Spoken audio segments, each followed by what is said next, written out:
bien, on se retrouve dans une toute nouvelle vidéo tuto. Dans cette vidéo, nous allons tricoter ensemble ce magnifique gilet col V, très facile à tricoter niveau débutant. Je vous propose ce modèle en 5 tailles, de la taille S à la taille 2XL. C'est du tricot circulaire, il se tricote du haut vers le bas sans couture. Et comme d'habitude, vous pouvez retrouver le guide des tailles et toutes les informations dans la description de la vidéo. Je l'ai tricoté avec la Fabelle de Drops, c'est le coloris numéro 924 qui s'appelle Gâteau Confetti.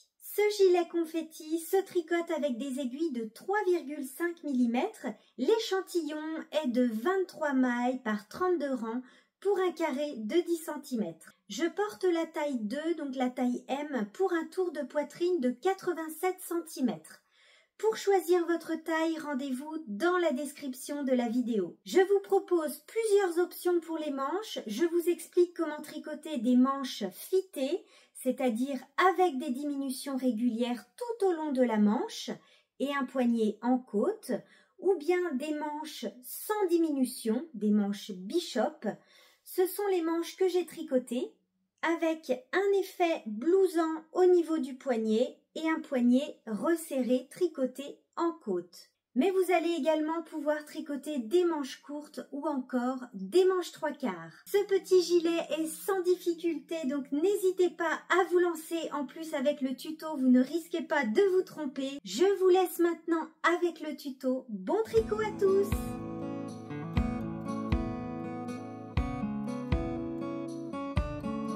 Pour tricoter votre gilet confetti, vous aurez besoin d'aiguilles de 3,5 mm et 3 mm. J'ai utilisé un câble de 80 cm tout au long du gilet. Je l'ai tricoté avec la Fabelle de Drops. Vous aurez besoin de 5 pelotes pour les tailles S et M, 6 pelotes pour la taille L, 7 pelotes pour la taille XL et 8 pelotes pour la taille 2XL. Et vous aurez besoin de 5 boutons de 15 mm.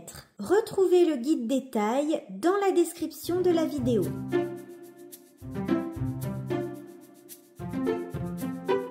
On va commencer par monter nos mailles avec les aiguilles de 3,5 mm et un fil de Fabelle. Je vous indique à l'écran le nombre de mailles que vous devez monter en fonction de votre taille.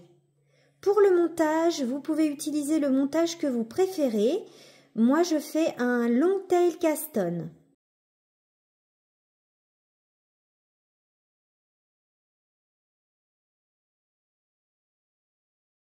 Une fois qu'on a monté nos mailles, on va faire un rang de mise en place sur l'envers où nous allons placer des marqueurs. Vous aurez besoin de 8 anneaux marqueurs. C'est parti pour le rang envers de mise en place.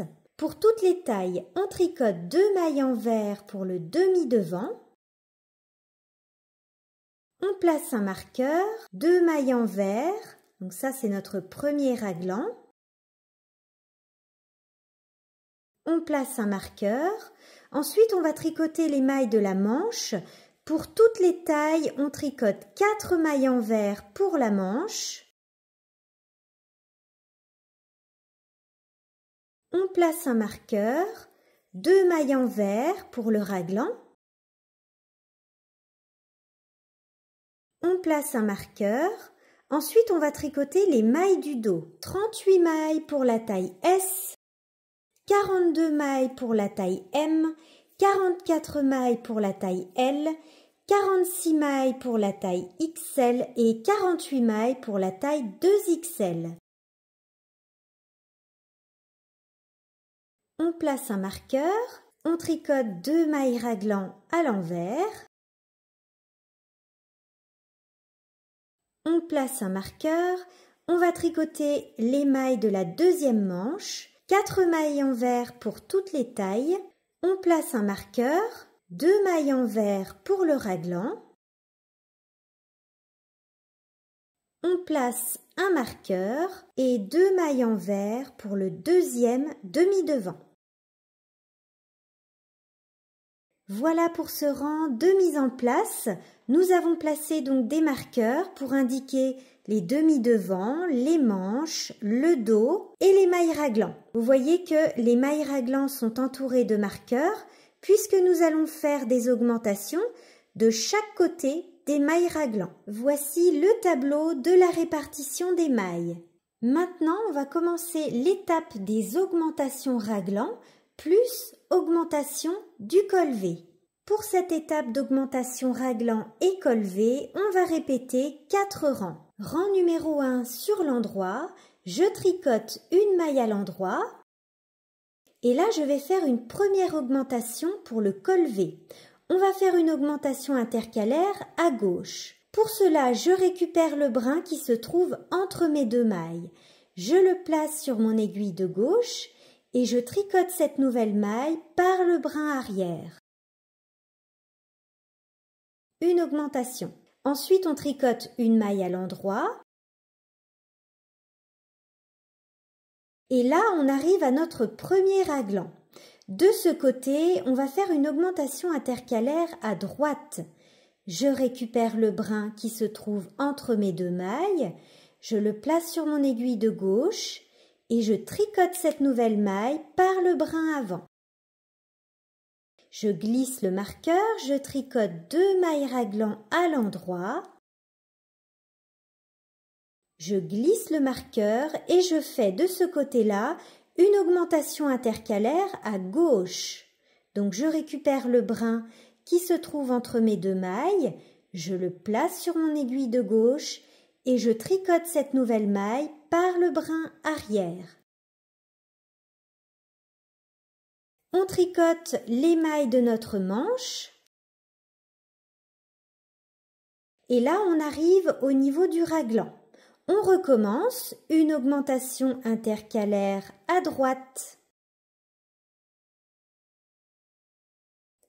On tricote nos mailles raglan à l'endroit. Et de ce côté-là, augmentation intercalaire à gauche. On récupère le brin et on tricote cette maille par le brin arrière. Ensuite, on va tricoter les mailles du dos.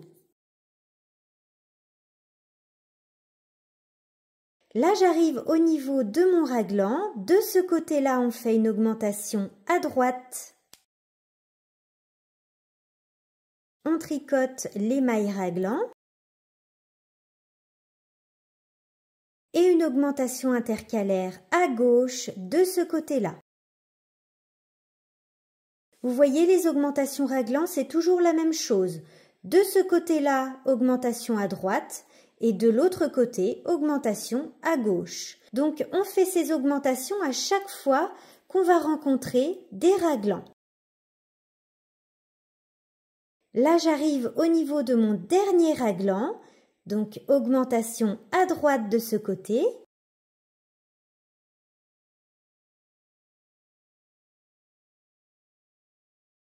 Et augmentation à gauche de ce côté.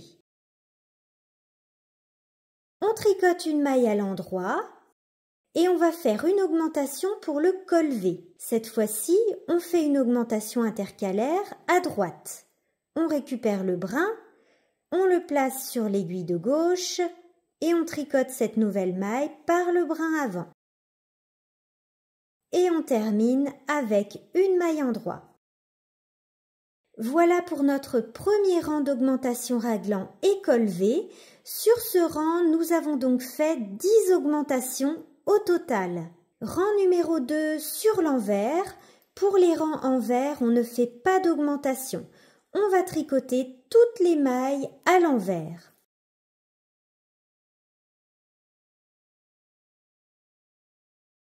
On glisse les marqueurs et on tricote toutes nos mailles à l'envers. Donc il n'y a pas d'augmentation sur les rangs envers. Rang numéro 3 sur l'endroit. Sur ce rang, on va faire des augmentations raglan, mais on ne fait pas d'augmentation pour le col V. Donc, on tricote les mailles du demi-devant à l'endroit jusqu'au marqueur du raglan. Et ici, on fait une augmentation à droite On tricote les mailles raglan et de ce côté, une augmentation à gauche.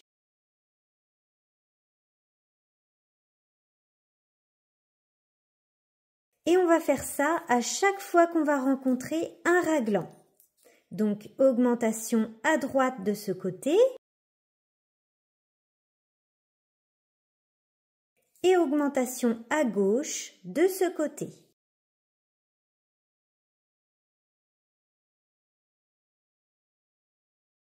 Sur ce rang, on va donc faire 8 augmentations au total. Et rang numéro 4, c'est un rang sur l'envers, donc on ne fait pas d'augmentation, on tricote toutes les mailles à l'envers jusqu'à la fin du rang.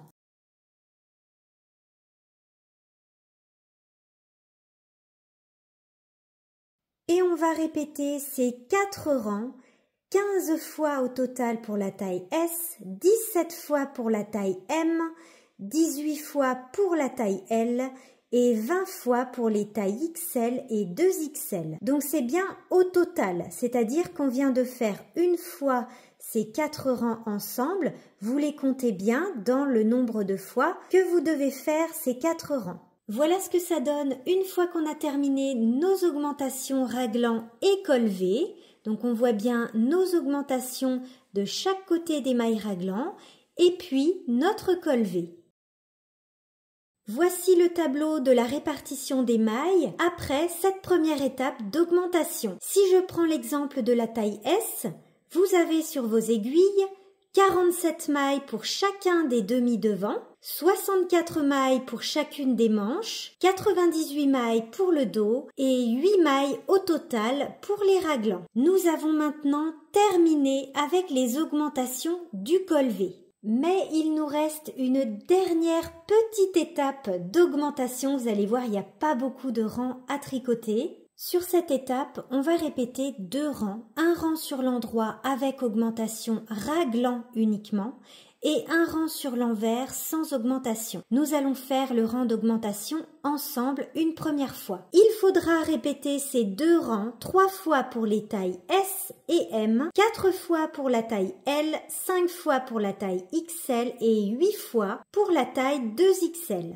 Allez, c'est parti pour cette dernière étape d'augmentation raglan avant la séparation du corps et des manches. Alors là, on est sur l'endroit et on va faire ensemble un rang d'augmentation raglan. Donc on ne fait pas l'augmentation pour le col V, on tricote à l'endroit jusqu'au prochain raglan. Je suis arrivée à mon premier marqueur et à chaque fois qu'on va rencontrer des raglans, on va faire une augmentation à droite de ce côté, comme d'habitude. On tricote nos raglans et puis une augmentation à gauche de ce côté. Donc on fait ça pour tous les raglans. On aura fait au total 8 augmentations sur ce rang. Et pour les rangs envers, on tricote toutes les mailles à l'envers jusqu'à la fin du rang. Il n'y a pas d'augmentation sur les rangs envers. Donc je vous laisse répéter ces 2 rangs autant de fois qu'il le faut selon votre taille. Et puis ensuite, on se retrouve pour l'étape de la séparation du corps et des manches. On a maintenant terminé les augmentations raglan, on va pouvoir passer à l'étape de la séparation du corps et des manches. Voici le tableau de la répartition des mailles après cette deuxième étape d'augmentation raglan.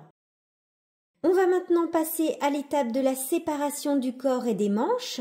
Donc on va mettre en attente toutes les mailles de nos manches, on va monter des nouvelles mailles sous les bras et puis on va pouvoir tricoter le corps de notre gilet. Pour cette étape, vous aurez besoin de Scooby-Doo ou bien d'un reste de laine pour mettre les mailles des manches en attente. On est sur un rang endroit et premièrement, on tricote toutes les mailles de notre demi-devant à l'endroit, jusqu'au marqueur. On retire le marqueur. On tricote nos 2 mailles raglan à l'endroit. On retire le marqueur et on place toutes les mailles de notre manche en attente jusqu'au marqueur.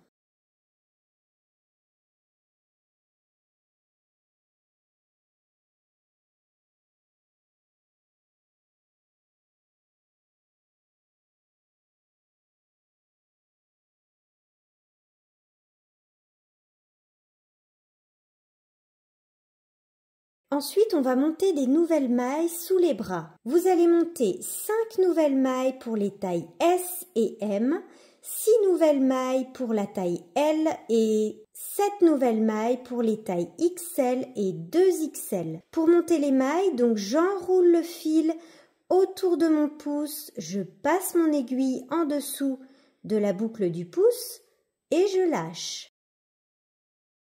On retire le marqueur. On tricote les 2 mailles raglan à l'endroit. On retire le marqueur et on tricote toutes les mailles du dos à l'endroit. On arrive à la deuxième manche, on retire le marqueur, on tricote les 2 mailles raglan à l'endroit, on retire le marqueur.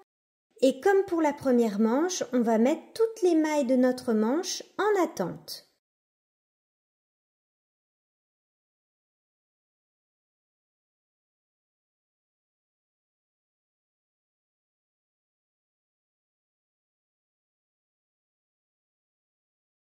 On monte nos nouvelles mailles sous les bras, 5 mailles pour les tailles S et M, 6 mailles pour la taille L et 7 mailles pour les tailles XL et 2XL. On retire le marqueur, on tricote nos 2 mailles raglan à l'endroit, on retire le marqueur et on tricote les mailles de notre deuxième demi-devant à l'endroit, jusqu'à la fin du rang. Voilà pour cette étape de séparation du corps et des manches. Notre petit gilet prend bien forme. Vous allez même pouvoir l'essayer. On voit bien notre col V. Donc maintenant, on va tout simplement tricoter le corps en jersey, donc en aller-retour puisque c'est un gilet, jusqu'à obtenir la hauteur que vous souhaitez, moins 6 cm. Puisque nous allons faire 6 cm de côte en bas du corps. Alors pour la hauteur de jersey, c'est vraiment comme vous le souhaitez, si vous voulez un gilet plus ou moins long.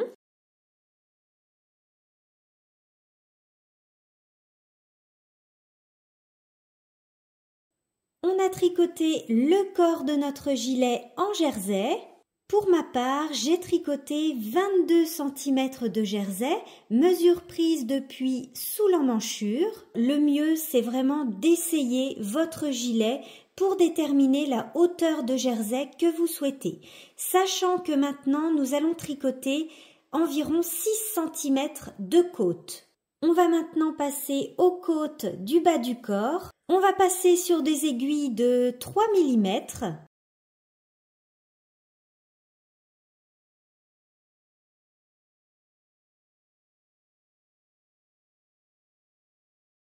Avec nos aiguilles de 3 mm, on va tricoter les côtes du bas du corps. On va tricoter environ 6 cm de côte ou la hauteur que vous souhaitez. Je commence mon premier rang de côte par un rang en droit et pour avoir une jolie finition, on va commencer notre rang par 2 mailles en droit.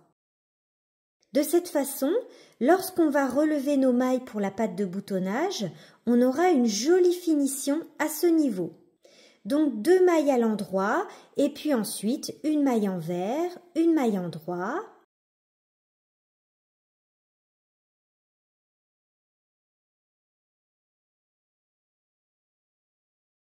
On répète une maille en droit, une maille envers jusqu'à 2 mailles de la fin du rang où on terminera par 2 mailles en droit.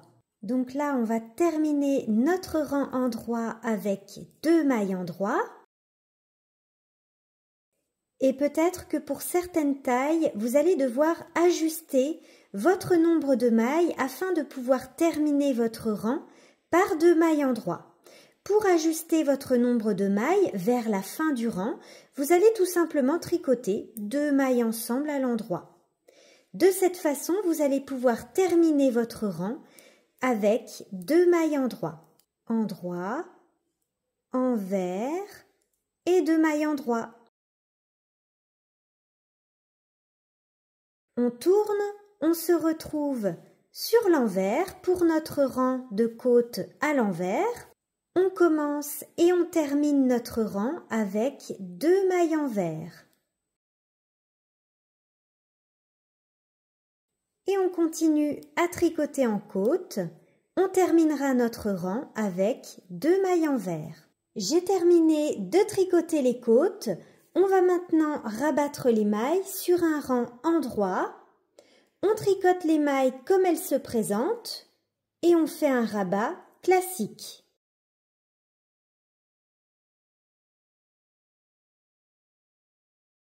Donc faites un rabat qui soit bien souple.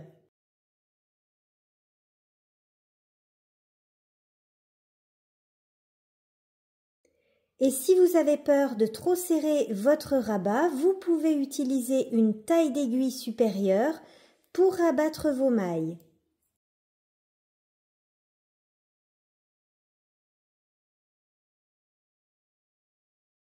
Là, je termine de rabattre ma dernière maille.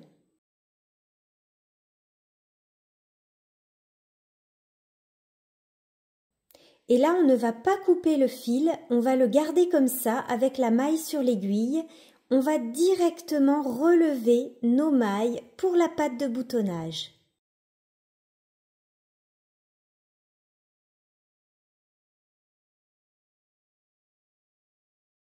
On va maintenant passer à l'étape des pattes de boutonnage. Pour cette étape, nous allons relever des mailles tout au long des bordures et du col V. Alors comme on est sur un col V, on va placer un petit marqueur amovible comme ça au niveau de la pointe du V, donc après la dernière augmentation. Ce petit marqueur va permettre de repérer l'endroit de notre première boutonnière. On va donc placer ce petit marqueur amovible après notre dernière augmentation dans la pointe du V.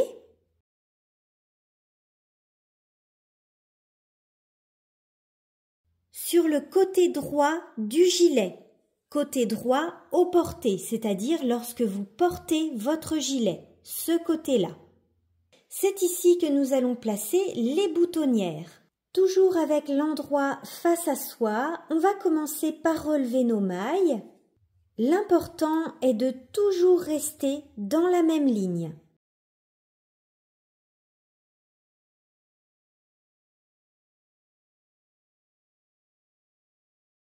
Et dans un premier temps, on va relever 3 mailles sur 4. C'est-à-dire que là, je viens de relever 3 mailles.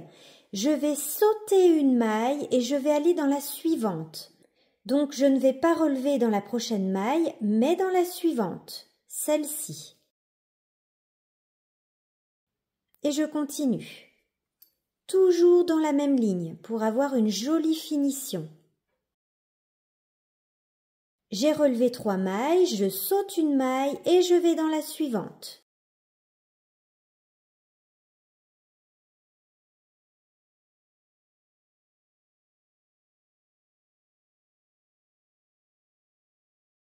Et vous voyez que je suis la maille lisière.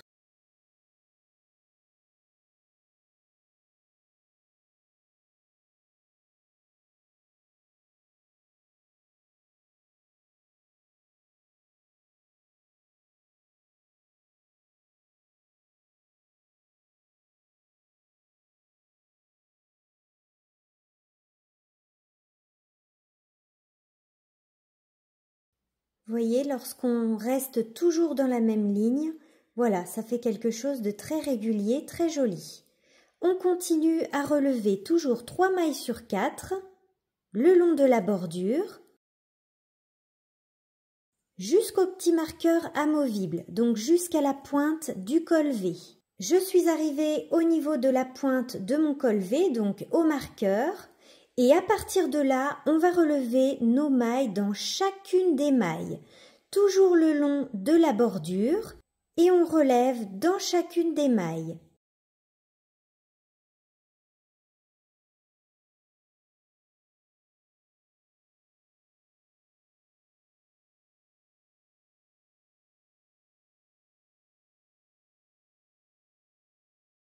À partir de là, on relève donc une maille dans chaque maille, tout autour du col V jusqu'à la deuxième pointe du col V. Et ensuite, sur les bordures, toujours 3 mailles sur 4 jusqu'en bas.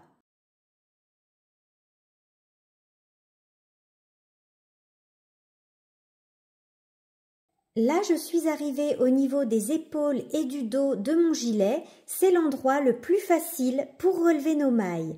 En fait, on va utiliser, on les voit bien ici, les mailles du rang de montage.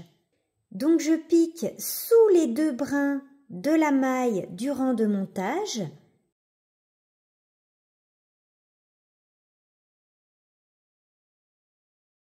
Vous voyez, on les voit bien, les 2 brins de la maille du rang de montage. Et je continue. Donc là, je suis au niveau du dos.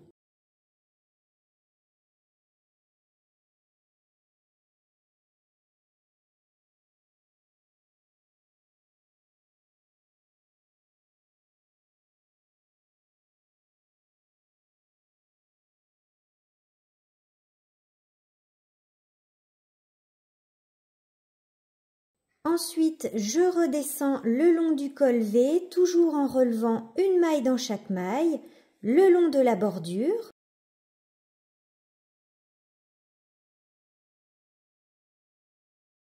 Je suis arrivée à la pointe du V avec ici ma dernière augmentation. Maintenant, on va relever nos mailles le long de la bordure, c'est-à-dire là où il y aura les boutons, 3 mailles sur 4 jusqu'en bas, comme de l'autre côté.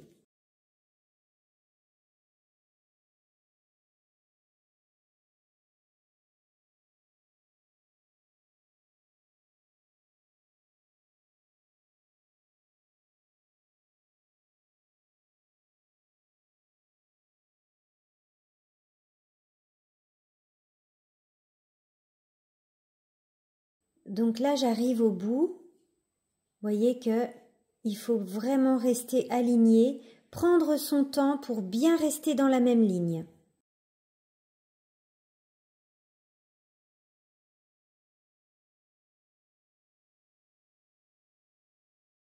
Et la dernière maille, je vais la relever carrément dans le rabat, ici.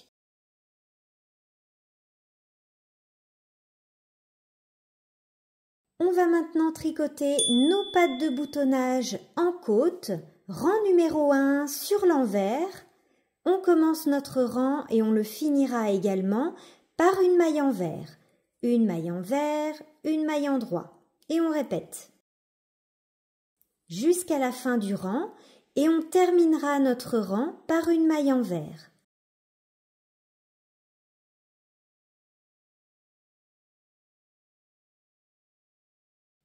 Et on termine ce premier rang par une maille envers. Si vous avez bien un nombre de mailles impair sur vos aiguilles, vous avez commencé et terminé votre rang par une maille envers.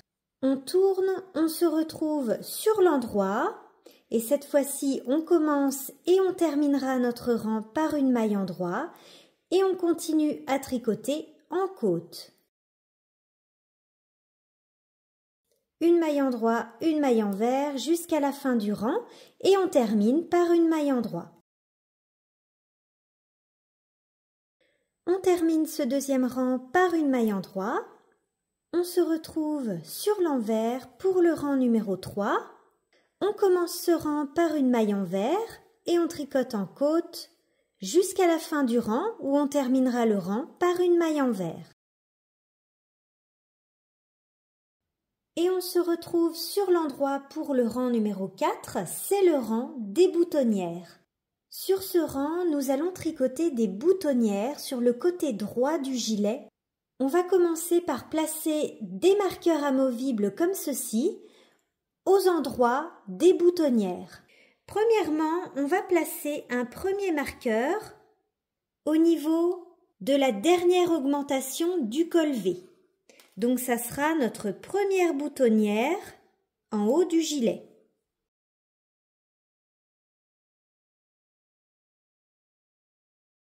Notre première boutonnière, Et ensuite, on va placer un deuxième marqueur pour notre dernière boutonnière sur le bas du gilet. On va placer ce marqueur à environ 3 mailles de la fin du rang. Ici, ce sera notre dernière boutonnière. Ensuite, on va placer nos autres marqueurs à égale distance entre nos deux boutonnières. Et pour placer mes autres marqueurs à égale distance, j'ai compté le nombre de mailles que j'avais entre mes deux marqueurs, donc entre le premier et le dernier marqueur, et j'ai divisé ce nombre par 4, puisque j'ai placé 3 autres boutonnières. Et il y a 4 séparations. Donc j'avais 70 que j'ai divisé par 4. Je n'ai pas obtenu un chiffre rond, j'ai obtenu 17,5. Mais ce n'est pas grave. J'ai donc compté 17 mailles ou 18 mailles. Et puis j'ai placé un marqueur. 17 mailles, un marqueur. 18 mailles, un marqueur. De cette façon, j'ai pu placer mes 5 boutonnières. C'est parti pour notre rang de boutonnières. On tricote en côte jusqu'à notre premier marqueur. On retire le marqueur et on va faire notre première boutonnière en tricotant 2 mailles ensemble, soit à l'endroit ou à l'envers, selon le sens de vos côtes. Pour moi, c'est à l'envers.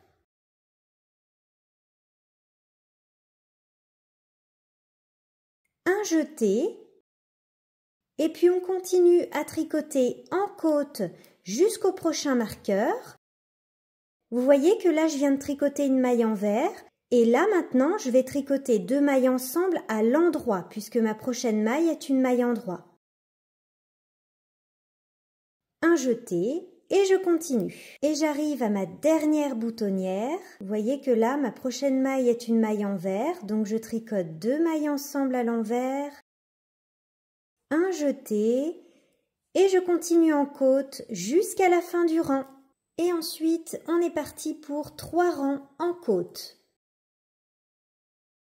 Et ensuite, on va rabattre les mailles sur le 8e rang, qui sera un rang endroit. Et sur le rang suivant, lorsque vous allez rencontrer les jetés, vous allez les tricoter comme des mailles normales. Si c'est une maille envers, vous tricotez comme une maille envers normale. Et si c'est une maille endroit, vous les tricotez comme une maille endroit normale. Il faut que ce jeté forme un trou, comme ceci. Et on rabat nos mailles sur le 8e rang, qui est un rang à l'endroit. On va faire un rabat classique bien souple, en tricotant les mailles comme elles se présentent.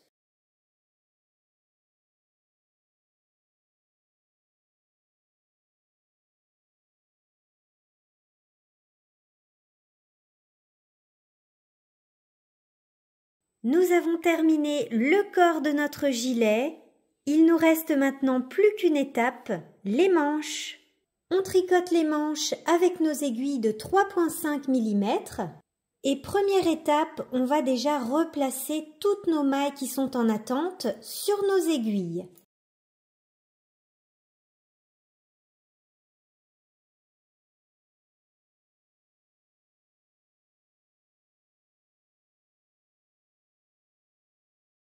Alors, comme je le dis toujours dans mes tutos, vous tricotez les manches avec votre méthode préférée. Dans cette vidéo, j'utilise la méthode du Magic Loop avec un câble de 80 cm puisque c'est ma méthode préférée. Mais si vous êtes plus à l'aise avec des mini circulaires ou encore des doubles pointes, vous utilisez la méthode que vous préférez. Souvenez-vous, nous avions monté des nouvelles mailles sous les bras. On va commencer par relever ces mailles. Et si vous êtes habitué à mes tutos, moi j'aime bien relever 2 mailles supplémentaires de chaque côté pour éviter la formation de trous.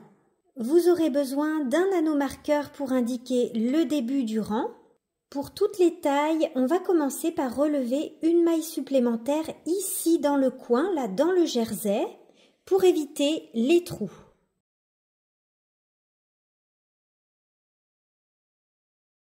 Ensuite, on relève 3 mailles pour toutes les tailles.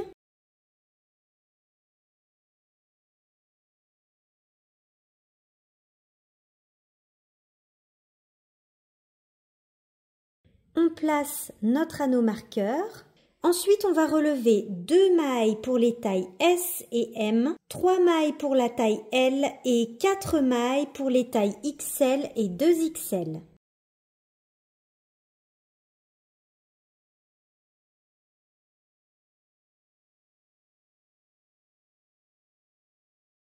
Et pour finir, on relève une maille supplémentaire dans le jersey pour éviter la formation d'un trou. On va commencer par faire un rang de diminution pour diminuer les 2 mailles supplémentaires. De cette façon, vous allez voir comment on fait un rang de diminution puisque tout au long de notre manche, nous allons faire des diminutions régulières. Premièrement, on tricote jusqu'à 3 mailles de la fin du rang. Donc on tricote toutes les mailles de notre manche jusqu'à 3 mailles du marqueur. Donc là, on est arrivé à 3 mailles de la fin du rang, donc 3 mailles de notre marqueur. Et on va faire une diminution de chaque côté du marqueur. De ce côté-là, on va faire ce qu'on appelle un GGT, c'est-à-dire glisse, glisse, tricote.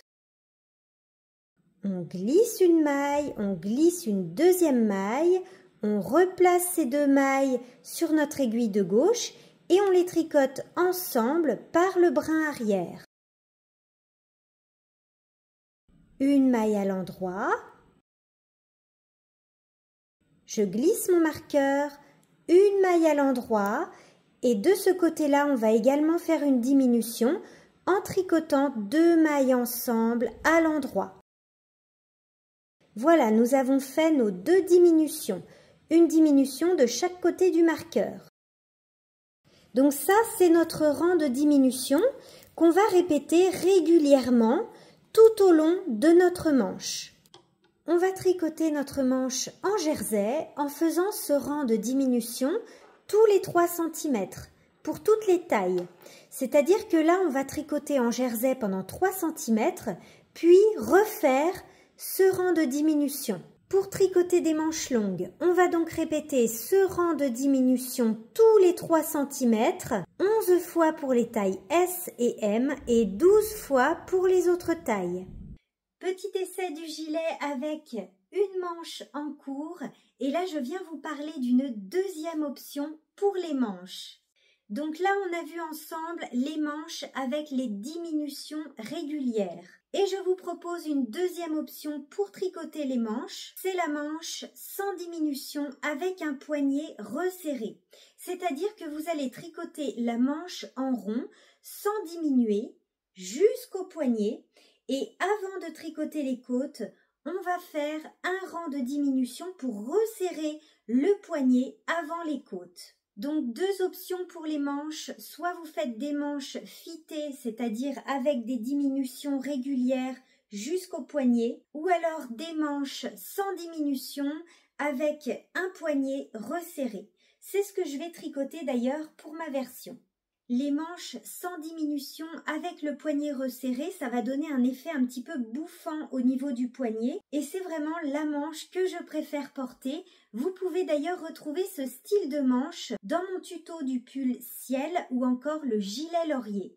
Allez, on continue à tricoter nos manches et on se retrouve pour tricoter le poignet ensemble.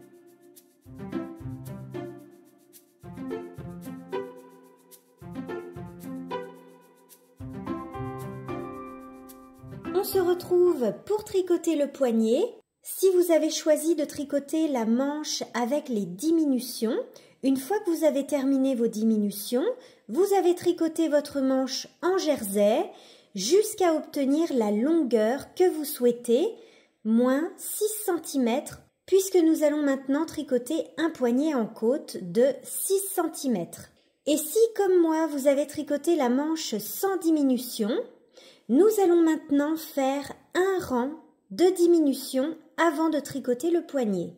Sur ce rang, nous allons répartir des diminutions. Voici le nombre de diminutions que vous devez répartir sur ce rang en fonction de votre taille. Si je prends l'exemple de la taille S, Je dois répartir 21 diminutions afin d'obtenir 54 mailles pour mon poignet. Comment répartir ces 21 diminutions? Je vais compter le nombre de mailles que j'ai sur mes aiguilles et diviser ce nombre par le nombre de diminutions. Pour la taille S, par exemple, j'ai 75 mailles sur mes aiguilles que je divise par 21 diminutions. Cela me fait une diminution toutes les 3 mailles environ, afin d'obtenir 54 mailles pour tricoter mon poignet. Donc moi, pour ma taille, je dois faire une diminution toutes les 3 mailles environ. Donc là, je viens de tricoter 3 mailles et je vais faire ma première diminution. On va tricoter tout simplement 2 mailles ensemble à l'endroit. Donc ça, c'est une diminution. Et ensuite, 3 mailles endroit, une diminution.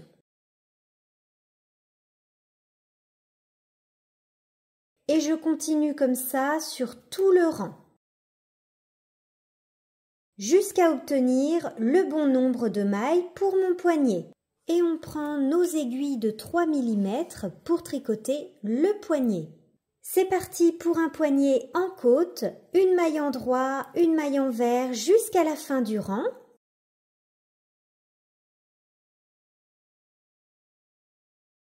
Donc on répète tout simplement une maille endroit, une maille envers jusqu'à la fin du rang. Pour tricoter le poignet, il faut avoir un nombre de mailles paires sur nos aiguilles, afin de pouvoir terminer le rang par une maille envers et le commencer par une maille endroit. Il se peut, pour certaines tailles, que vous n'ayez pas de nombre de mailles paires. Ce n'est pas grave, je vais vous montrer comment faire à la fin de votre rang lorsqu'il vous reste 3 mailles sur vos aiguilles. Vous allez tout simplement tricoter 2 mailles ensemble à l'endroit et une maille envers. De cette façon, vous allez retrouver un nombre de mailles paires. On continue à tricoter notre poignet en côte pendant 6 cm. Voilà ce que ça donne pour le poignet resserré. Et on va maintenant rabattre les mailles en les tricotant comme elles se présentent. Une maille endroit, une maille envers et on rabat. On fait un rabat bien souple.